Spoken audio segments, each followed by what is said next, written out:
Good morning students.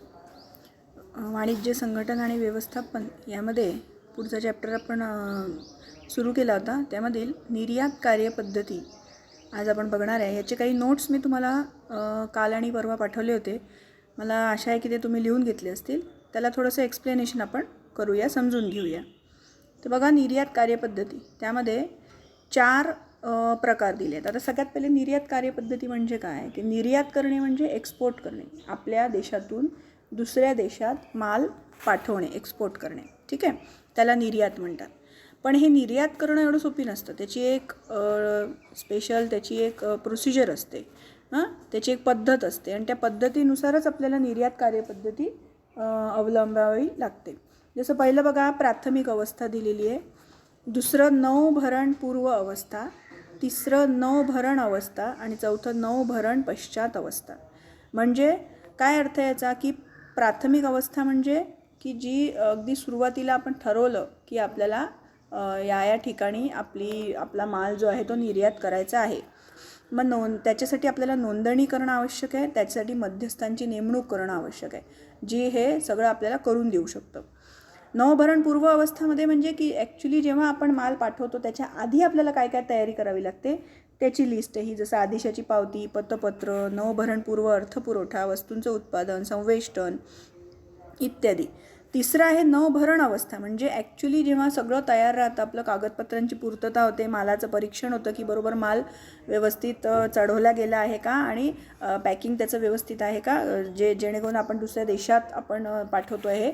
तर generally हे जहाजावर माल लादून पाठवला जातो. तर तो माल जहाजावर लादवणे हे सगळं नौभरणमध्ये येतं. आणि नौभरण पश्चात अवस्था म्हणजे काय, की ज्यामध्ये आपण जहाजावर माल चढवण्याचा आदेश तिथे पोहोचल्यावर आपल्याला सगळी कागदपत्र सादरीकरण जे करावं लागतं, म्हणजे जे कागदपत्र आपण इथून बनवून नेले आहेत ते सगळे तिथे सबमिट करावे लागतात आणि त्याचं म्हणजे एक पाठपुरावा करावा लागतो की ते व्यवस्थित पोहोचलं आहे का, हे ते केलेलं आहे का. तर अशा पद्धतीची हे पूर्ण एक अवस्था, आपल्या वेगवेगळ्या अवस्था असतात, सिच्युएशन्स असतात. त्या सिच्युएशननुसार आपल्याला ही निर्यात कार्यपद्धती पूर्ण कंप्लीट करावी लागते. ते याच्यामध्ये बघा, पहिलं आपण वाचून घेऊया की जसं प्राथमिक अवस्था, नोंदणी. निर्यातदाराने स्वतः नोंदणी पुढील विविध अधिकाऱ्यांकडे करावी.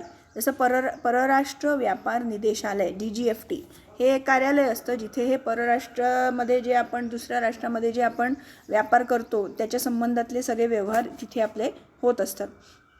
यामध्ये प्रादेशिक आयात निर्यात परवाना अधिकाऱ्याकडून आपल्याला जे नोंदणी करावी लागते ती या अधिकाऱ्याकडे जाऊन आपल्याला करावी लागते, ज्याला म्हणतात regional import export licensing authority.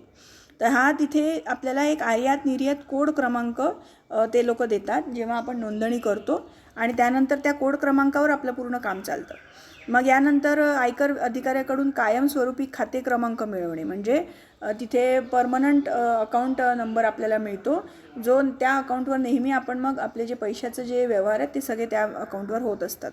तसंच इतर अधिकारी जसे निर्यात वृद्धी मंडळ, वस्तू व सेवा कर अधिकारी यांच्याकडनं सुद्धा आपल्याला नोंदणी करून त्यांच्याकडनं आपल्याला म्हणजे परमिशन घ्यावी लागते की आम्हाला हे करायचं आहे.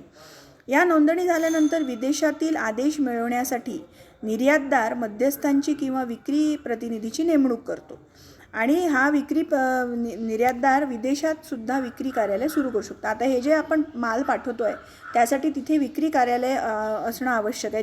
ज्या देशामध्ये तुम्ही माल पोचवत आहे त्या देशात तुमचं विक्री कार्यालय असणं आवश्यक आहे आणि त्यासाठी आपण एखाद्या मध्यस्थांची किंवा विक्री प्रतिनिधी जो असतो, म्हणजे जे सेल्स सांभाळणारे जे असतात, सेल्स रिप्रेझेंटेटिव्ह म्हणतो आपण ज्याला, त्यांची नेमणूक करतात, जेणेकरून ते हे विक्रीचं पूर्ण कामकाज ते पाहतात.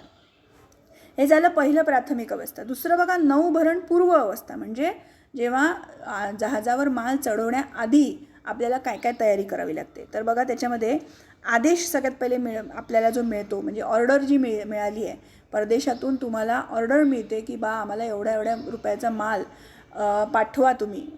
तर ही जी ऑर्डरची कॉपी आहे ती सगळ्यात महत्त्वाची असते.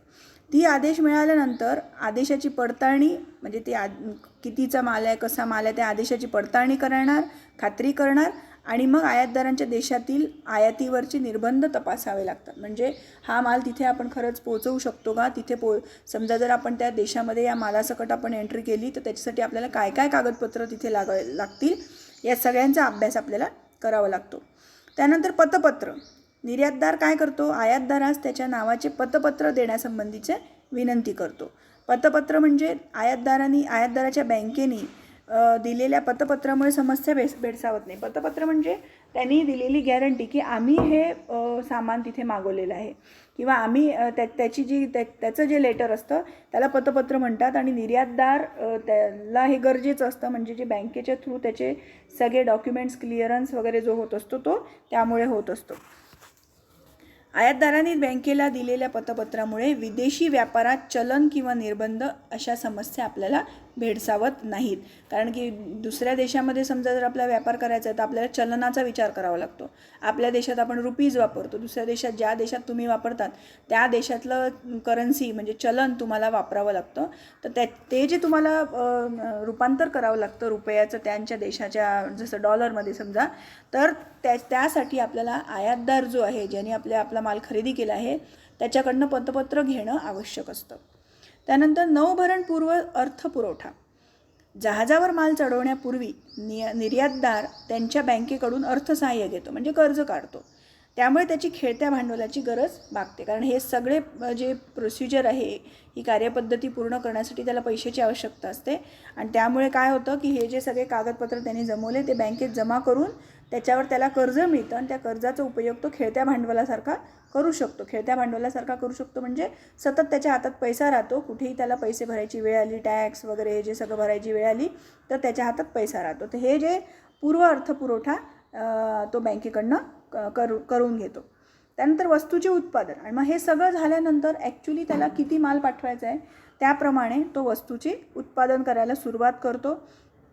जर तो स्वतः उत्पादक नसेल तर तो स्थानिक ज्याच्याकडनं त्याला पुरवठा होऊ शकतो त्या वस्तूंचा त्या व्यापाऱ्यांकडनं तो वस्तू विकत घेतो. त्याचं मग पॅकिंग वगैरे तो स्वतः करून आणि मग एक्सपोर्ट करण्यासाठी म्हणजे निर्यात करण्यासाठी त्या वस्तू रेडी ठेवतो.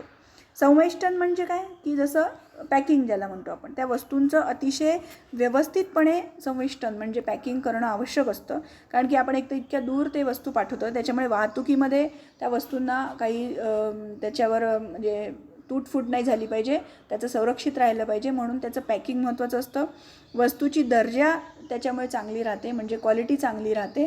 आणि वस्तूंची जाहिरात होते, कारण त्या पॅकिंगवर त्या वस्तूंचं नाव, त्याची क्वालिटी, त्याचं वजन, त्याची प्राईस हे सगळं लिहिलेलं असतं. त्याच्यामुळे त्याची जाहिरातही व्हायला मदत होत असते. तर अशा प्रकारचं संवेष्टनसुद्धा या पॅकिंगच्या आपल्या वस्तूंच्या उत्पादनानंतर पॅकिंगवर त्या लोकांना करावं लागतं. त्यानंतर आहे निर्यात पतहमी महामंडळाची मदत, ECGC. आता याच्यामध्ये निर्यातदार काय करतो, महामंडळाकडनं सुरक्षा घेतो, म्हणजे इन्शुरन्स घेतल्यासारखं निर्यातदाराला उधारीच्या धोक्यापासून हे सुरक्षित ठेवतं. बघा, तुम्हाला पुस्तकामध्ये एक उदाहरण दिलं आहे की जर आयातदार पैसे देण्यास असमर्थ ठरला तर निर्यातदाराला 90% तोट्याची सुरक्षा निर्यात पतहमी महामंडळाकडून दिली जाते. याचा अर्थ काय की माल तुमचा तिकडे गेला आणि समजा जर आयातदार पैसे द्यायला असमर्थ ठरला, म्हणजे त्यांनी नाही दिले पैसे काही कारणास्तव, तर तुमचे पैसेचं नुकसान होऊ नये, हा तोटा तुमचा भरून निघावा म्हणून पतहमी महामंडळ जे असतं, निर्यात पतहमी महामंडळ, हे तुम्हाला 90% तुमचं जे रक्कम आहे ती तुम्हाला देऊ शकतं. म्हणजे तेवढाच तुमचा तोटा कमी होतो. त्यानंतर वस्तू व सेवा कायद्यातील तरतुदी. वस्तू व सेवा कायदा म्हणजे जसं हे GST वगैरे जे लागू होतं त्याच्या संबंधी जे काही तुम्हाला प्रोसिजर करायची असते ती तुम्हाला त्या माल चढवण्याच्या आधीच करावी लागते. त्यानंतर सागरी विमा. आता जनरली एका देशातून दुसऱ्या देशात जो आपण माल पाठवतो तो जहाजावर, मोठे मोठे जे जहाज असतात ते माल म्हणजे जहाजावर लादून ते पोचवले जातात. तर हा सागरी विमा आपल्याला तिथे काढावा लागतो. सागरी विमा हा म्हणजे काय की सागरामध्ये समजा जर तुमच्या मालावर काही धोका निर्माण झाला, म्हणजे वादळ आलं, कुठे ती बोट उलटली, म्हणजे ती जहाज उलटलं, तर अशा पद्धतीचा जर काही धोका निर्माण झाला तर तुमचा माल पूर्ण वाया जातो, तुमचं नुकसान होतं. त्यासाठी सागरी विमा काढावा लागतो. सागरी विमा म्हणजे सागरी इन्शुरन्स, ज्याला इन्शुरन्स काढतो, आणि ह्या इन्शुरन्स तुम्हाला तुमचं माल त्या देशापर्यंत पोहोचवण्यापर्यंतचा, त्या दिवशीपर्यंतचा तो इन्शुरन्स असतो. मग तुम्हाला समजा जास्तही दिवस लागले तरी तो सागरी विमा तुम्हाला मदत करतो की समजा जर तुम्हाला काही धोका झाला रस्त्यामध्ये वाहतुकीच्या वेळी तर तुम्हाला तुमचे पैसे ॲक्च्युली परत मिळत असतात. त्यानंतर निष्कासन व अग्रेसित अभिकर्ता म्हणजे काय की निर्यात व्यापारात निष्कासन व अग्रेसित अभिकर्ता निर्यात घराचे मध्यस्थ म्हणून ओळखले जातात. निर्याती बाबतीत पुढील कार्यपद्धतीसाठी देखील त्यांना जबाबदारी घ्यावी लागते. निष्कासन म्हणजे ह्या पूर्ण कार्यपद्धतीची जबाबदारी घेणं आणि त्याचं एक व्यक्ती ज्यांनी ह्या सगळ्याची जबाबदारी घेतलेली आहे हे मध्यस्थ म्हणून काम करतात आणि आपल्याकडनं माल तिथपर्यंत पोहोचवण्यापर्यंतची पूर्ण जबाबदारी ते आपल्या अंगावर घेतात. तिसरा प्रकार बघा नौभरण अवस्था. म्हणजे आता ॲक्च्युली आपल्याला सगळे कागदपत्र आपले रेडी आहेत आणि ते सगळं आपलं आता रेडी आहे. आपण आपल्या जहाजावर माल लादण्यासाठी आपण सगळं तयारी केलेली आहे. म्हणजे कागदपत्रांची पूर्तता आपण पूर्ण केलेली आहे आणि ती कागदपत्रं आपण निर्यात घराकडे आपण सोपवलेली आहेत. मालाचं परीक्षण होतं. यानंतर मालाचं परीक्षण सर्व कागदपत्र ते लोक चेक करतात. ते सगळे व्यवस्थित असेल तर बंदराचा म्हणजे ज्या बंदरावरून आपलं जहाज जात आहे पोर्ट ज्याला म्हणतात त्या बंदराचा जो व्यवस्थापक असतो जो मॅनेजर असतो तो तुम्हाला मालाचं परीक्षण करतो आणि केअरिंग ऑर्डर देतो. म्हणजे जहाजावरील जे गोदाम असतं तिथे ते माल सगळ्यात पहिले साठवला जातो आणि तिथे ते लोक तर माल चेक करतात व्यवस्थित त्याचं पॅकिंग आहे की नाही वगैरे असं सगळं ते चेकिंग होतं. आणि त्याच्यानंतर मग जहाजावर माल चढवण्याचा आदेश त्या व्यवस्थापकाकडनं आपल्याला मिळतो ज्यामध्ये मालाचं परीक्षण पहिल्यांदा होऊन जातं आणि सीमाशुल्क निरीक्षक जो असतो म्हणजे सीमा म्हणजे बाउंड्री आपल्या देशाची बाउंड्री पार करून आपण दुसऱ्या देशात जाणार आहे तर तिथे आपल्याला शुल्क द्यावं लागतं. तो जो सीमाशुल्क निरीक्षक असतो तो निर्यात करण्याचा आदेश देतो म्हणजे जहाजावर माल चढवण्याचा आदेश देतो. हे सगळं झाल्यानंतर आता प्रवास सुरू होतो. प्रवास झाल्यानंतर तिथे जे नौभरण पश्चात अवस्था काय आता माल जहाजावर चढवून झालेला आहे आणि आता याच्यानंतर आपण जहाजावर माल चढवणे याच्यानंतर आपण कागदपत्रांबरोबर म्हणजे हे सगळ्या त्या मालाबरोबर कोणते कोणते कागदपत्र लागतात तर निर्यातदार आदेशपत्र, संवेष्टन केलेल्या वस्तूंची यादी, व्यापारी बीजक आणि रोख रकमेत रूपांतर न होणाऱ्या हुंडीची प्रत ह्या सगळ्या गोष्टी म्हणजे हे सगळे कागदपत्र त्या मालाबरोबर आपल्याला पाठवावे लागतात. निर्यातदार सर्व कागदपत्र ती बँकेला सादर करतो आणि निर्यात कार्यपद्धतीच्या वाटाघाटीची पूर्तता करतो. हीच सगळी कागदपत्र त्याला बँकेला सादर करावी लागतात कारण की तिथून त्याला अर्थपुरवठा तर झालेलाच असतो प्लस त्याचं जे रूपांतर असतं रुपीजचं डॉलरमध्ये किंवा दुसऱ्या चलनामध्ये हे बँकेच्या थ्रू होत असतं. त्याच्यामुळे बँकेला या सगळ्यांची माहिती देणं आवश्यक असतं. त्यानंतर लाभांची पूर्तता. आता संबंधित अधिकाऱ्याकडून निर्यात लाभ मिळवण्यासाठी निर्यातदार सर्व व्यवस्था करतो आणि या लाभामध्ये राहिलेला कर, परतावा, जकातकार यांचा समावेश होतो. सगळे हे प्रकारचे जे वेगवेगळ्या प्रकारचे जे कर आहेत कर म्हणजे टॅक्सेस आहेत ते सगळे टॅक्सेस आपल्याला तिथे भरावे लागतात आणि त्या लाभांची तो पूर्तता करतो. आणि सगळ्यात शेवटी मग पाठपुरावा करणे म्हणजे खरेदीदाराच्या वस्तूंबाबत प्रतिक्रिया जाणून घेण्यासाठी निर्यातदार निर्यातीनंतर निर्यातीबाबतचा पाठपुरावा करतो. म्हणजे काय करतो की आता माल आपण जहाजावर चढवून दिला त्याचा इन्शुरन्स काढला, सागरी विमा काढला आणि हे सगळ्या प्रकारची कागदपत्र त्याच्याबरोबर देऊन आता जहाज आपण रवाना केलं.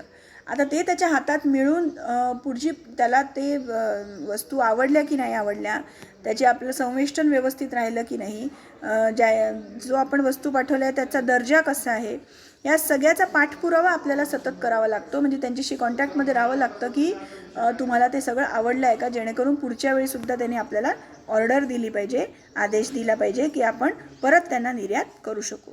तर अशा पद्धतीने ही निर्यात कार्यपद्धती आपण बघितली. 4 प्रकार आहे त्याच्यात. ते 4ही प्रकार तुम्ही तो ट्री डायग्राम काढून घ्यायचा आहे. परीक्षेमध्ये अशा प्रकारच्या जे प्रश्न आहेत ते येतात की टिपा लिहामध्ये निर्यात कार्यपद्धती यावर टिपा लिहा असा प्रश्न येऊ शकतो. तर याचा तुम्ही चांगला अभ्यास करा. ठीक आहे. थँक्यू.